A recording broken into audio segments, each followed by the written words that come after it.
Hi, it's Big Papa Grump. It's Junior. And I'm GoldenBoy, if you still remember that. And we're the Board of Doom. And this is our WrestleMania 35 preview and prediction video. If you start.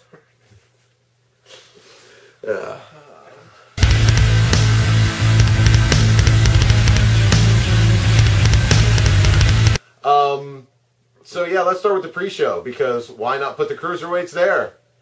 Buddy Murphy versus Tony Nese. I am actually calling for a title change on this one. I think Tony Nese is getting the title. I gotta totally disagree. Buddy Murphy, we've all seen him. He's been stealing every single show that he's been on. He's just going to prove it to a bigger audience now in front of 80,000 strong at MetLife that he's a cruiserweight champ. He's one of the best in the biz, and him and Nese are going to tear the house down. And I guarantee, walking out of WrestleMania on Sunday, a lot of people are going to be talking about this match. Well, unfortunately, not a lot of people are going to see that because they're going to still be in the parking lot. I'm going with Nese as well. All right, second matchup, still on the pre-show. We got the Women's Battle Royal. Junior, who you got? I went with Lacey Evans and Sonya Deville. Lacey Evans because they're, like, they were the whole rumor with her being pushed and all, and just showing up randomly. Either that she'll show up and just leave and then win at the end. And then I also went with Sonya Deville because of the whole Mandy Rose Deville thing. I think if you're putting anybody over anybody in that, it would be Deville, and this will help her jumpstart that. But since I have Deville winning, Deville's going to eliminate Rose in the Battle Royale. Like, at least one of them's eliminating one of them. I picked the same two, but for almost similar reasons. One, I think they've got to do something with the Lacey Evans gimmick at some point, and Sonya Deville's awesome. Yeah, this one for me is kind of wide open because there's really not a clear favorite. I think the most heavily favorite is Asuka, and obviously there's a lot of hashtag injustice for Asuka right now going on, so that's kind of one of the reasons I picked her. And then besides that, I just went with Mandy Rose. Obviously, she's very popular, she's up and coming, and like these two with Sonya Deville, somebody's eliminating somebody out of that group, more likely than not, so we'll see where it goes with that. But I'm going Asuka and Mandy Rose on this. This brings us to not Apex Legends, but the Andre the Giant Battle Royal. And I picked Braun and Mustafa Ali to win this one. Well, okay, one of the other. Not both. That would be weird. we were picking two. We were only getting point for one. It's not like we're doing No. It's scoring. double. It's a double elimination with Ali and Braun. It's going to be Batista, John Cena, Vince McMahon's going to tear a squad. It's going to be great. And I'm going with either Braun or Mustafa Ali as well. They're dropping Tilted Towers, boys. Yeah, just because although Apollo Crews has some momentum, but and there was one board member who picked him, but yeah, I'm just kind of going with the obvious choices there. Yeah, Braun's a clear-cut favorite in this. They're in the middle of New York. They got the Saturday Night Live guys. Braun's coming after him. Hopefully he destroys them. Hopefully they don't eliminate Braun. That would be bad. But, so yeah, I went with the clear-cut favorite as well, Braun Strowman. And second, I went Andrade Cien Almas because it finally appears that all the internet rumors are true. And Andrade is the freaking luckiest guy on the planet. I also want to throw Gronk in there. No. But Charlotte, God. Oh, I get it now. Loser. All right, so since they didn't get the Raw Tag Team Championship match announced in enough time to make it onto our board. For the revival. I mean, yeah, hashtag FTR. Yeah, there you go. We're going to skip that match, and we're going to the SmackDown Tag Team Championship match. Fatal 4-way tag title, whatever, 4 corners, whatever they call them nowadays. With the Usos, the Bar. Spotfest. Yeah. The Usos, the Bar, Shinsuke and Rusev, and Aleister Black and Ricochet. I am going with the Usos to retain because they just re-signed their contract. Actually, that probably means they're losing. Confirmed to AEW. Wait, oh. I'll second the Usos. Not because they resumed their contract. I don't care about that. It's because they're the best tag team in wrestling. Wanted to throw That's that in why there. we're going with the Usos. I'm sticking with the Usos because I think they should get another WrestleMania moment since they are allowed on the main card. Yeah, that's actually would be pretty cool. All right, next up, we got your Olympic hero, Kurt Angle, his farewell match against Baron Corbin. Big Papa Grump, who you got and why? I originally was going Corbin because, the whole last match, usually, somebody going over. But Corbin doesn't need it, and Angle, I think, deserves the opportunity to go out a winner. So I switch my pick to Angle. Yeah, I'm going to go opposite. I think Baron Corbin's going to whoop up on Angle, show him his end of days. Corbin, every time he comes out, he gets booed out of the building. I love Corbin right now. I love Corbin. He's the best bad guy. And, yeah, that's it. Yeah, that's it. And, he's going to show Kurt his end of days in WWE. I picked Baron Corbin as well, but I don't think anybody's getting a point because I think it's going to be a triple threat match with John Cena. So, but there we go. Or a fatal 4-way with The Undertaker. John Cena. And Sting! And John Cena, Sting, The Undertaker, and Kurt Angle, because Corbin's going to get kicked out of the match. Yeah. A fatal 5. What are you, the internet? Alright, so that brings us to the former co-besties in the world match between The Miz and Shane McMahon. I've picked The Miz for this one, obviously hoping he would go over. However, Shane's lost all of the Manias, so who knows? Yeah, I agree. I think Miz is going to win forward with Shane. I think it's going to be a very interesting matchup with this Falls Count Anywhere. There's also no point to building up what they did with the Sanity thing if you have Miz lose. You want a 3-on-1 elimination. I'm actually hoping that I picked the Miz to win, and I'm actually hoping that he actually gets into the main event scene out of this. Not immediately, build him, maybe have him actually challenge whoever the champ is at SummerSlam or something. I think it would be great if you build his... Because at first I didn't think I would like babyface Miz, because they tried it before and it was terrible. But this is some... And we've said this a bunch of times in recent years. This is some of the best stuff Miz has done. So he just gets better all the time, especially on the mic. Last time he was having the best of his stuff he's done, he just got stuck with the Intercontinental Champion and never got that chance to go back for the WWE. Yeah. The whole feuds with Ziggler and stuff. Yeah, but but starting with, Miz has been on fire since starting with that promo he cut on Talking Smack against Daniel Bryan. Yeah, and ever which since would have then, been perfect. He's just been killing it. So to culminate that on WrestleMania, but whatever. All right, next up is the No Holds Barred grudge match between Triple H and Dave Batista. What, grudge match? That was awful. It was all right.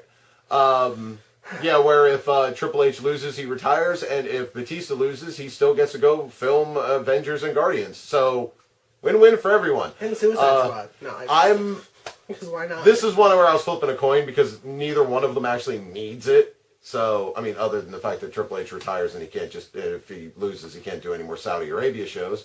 So, no. So, but I'm going with Batista just because I kind of just want Triple H to stop wrestling. As much as I like him, I don't want him to become too over the hill. So, I'm going that way. I'm going with Drax. I too am going with Drax the Destroyer. I think it's about time Triple H to hang up the boots. He's had an awesome career, and even still, his matches are... matches in, it's a big match. It's always a good match, but it's at the point now where the roster's so flooded with awesome talent that you really don't need him on these main cards anymore. So I think it's going to be a fun little send-off for him. I think it's going to be a hell of a match. I think it's going to be a hard-hitting match, but I think Batista comes out on top. So I'm also going with Batista. Because Triple H always gets injured when he wrestles in Saudi Arabia, so let's prevent that. All right, next match up on the card, we got Roman Reigns returning in front of the MetLife crowd, in front of the Scottish psychopath Drew McIntyre. I am going with Drew McIntyre on this one. I think he's going to spoil Roman's return, and I think he's going to leave the New York, New Jersey crowd with a bad taste in their mouth after a Claymore kicks Roman Reigns' head off. Well, I'll be cheering when that happens. I picked Drew as well. I picked Roman just because I don't think Vince is going to have him take the loss here. So you can extend the feud though with the Drew. Well, everything's 50-50 anyway, so it doesn't matter. Okay.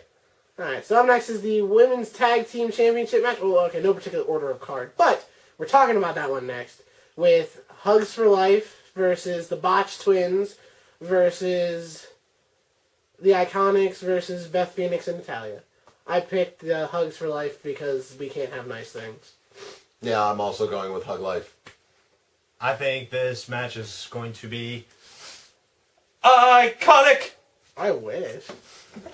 All right, up next is the Intercontinental Championship match between Bobby Lashley and the Demon Finn Balor. And since the Demon is undefeated on the main roster, going with the Demon. Since the Demon's undefeated on the main roster, I'm going with Bobby Lashley. No, Demon as well. Demon. Sweep. Alright, next up we got the Battle of the Independents versus the WWE Machine. Randy Orton versus AJ Styles. This one's a toss-up for me. I feel like it's going to be Randy Orton. He's got a pretty good record at WrestleMania. And I think this is going to be an ongoing feud, but I think Randy draws first blood on this one. Oh, yep, same. Yeah, I'm going with ... buried. Stupid. Right, so speaking of stupid, we got the belt that looks stupid is on the line, the WWE Championship. It worked. Anyways, Kofi versus Daniel Bryan, hashtag Kofi Mania, we got this. Yeah, I'm going with Kofi as well. I'm still working on that Hate intro. that belt. But, yeah. Actually, I love the belt. I think it looks okay. It's one of the most original belts they've had in a long time. I love it. And plus, I actually want to see when they finally get rid of it. I actually want to see them like light it on fire and dump it in a trash can. It will actually burn.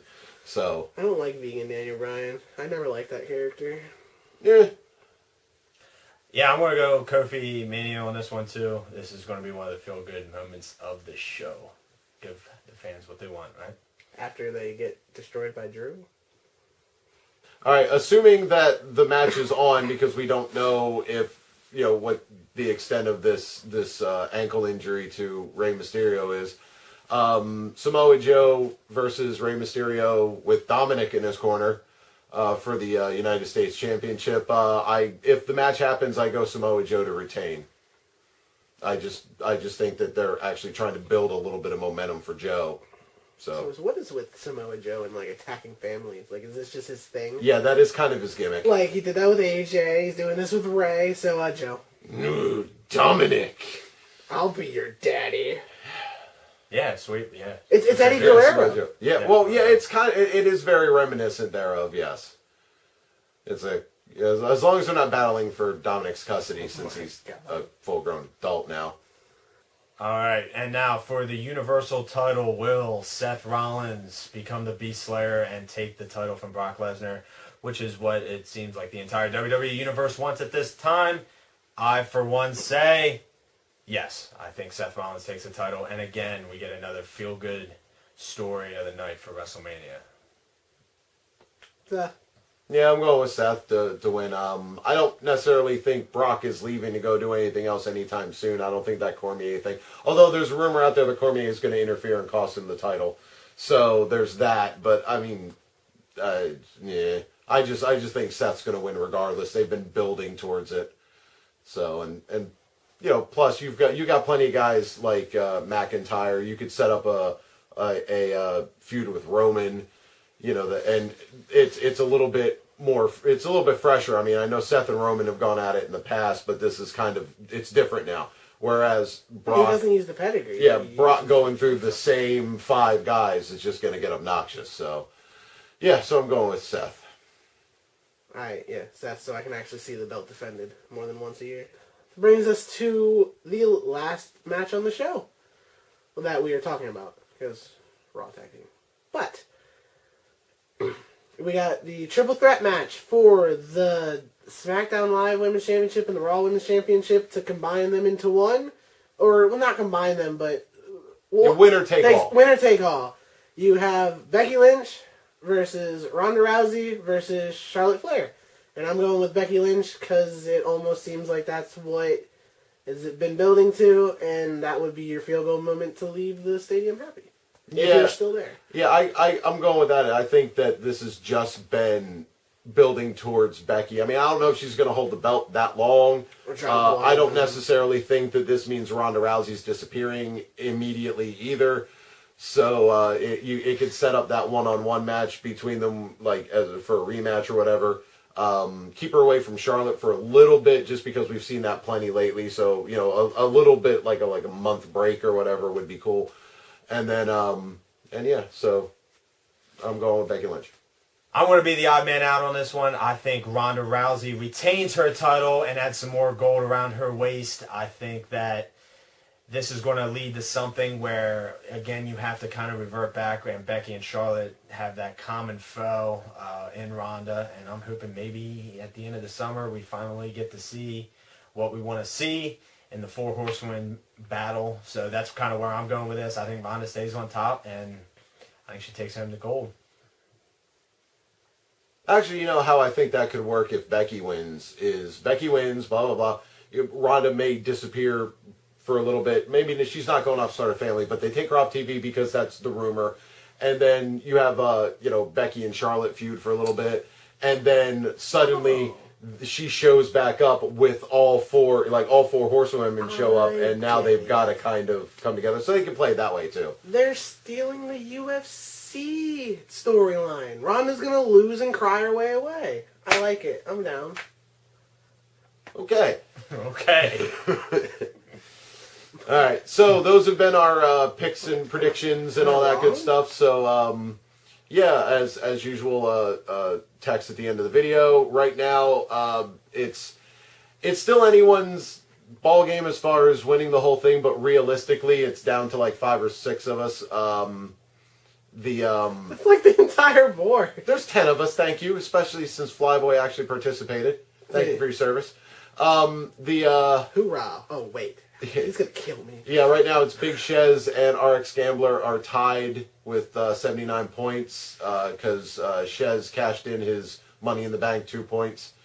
So, yeah, I'm like 6 points behind, and then everybody's in the like 70s and 67, that neck of the woods. So it's still reachable, but, that's it. So, like I said, all that stuff at the end of the video. I've been Big Papa Grump. I'm GoldenBoy. I've been Junior. And catch you next time. Top presenter and radio host out.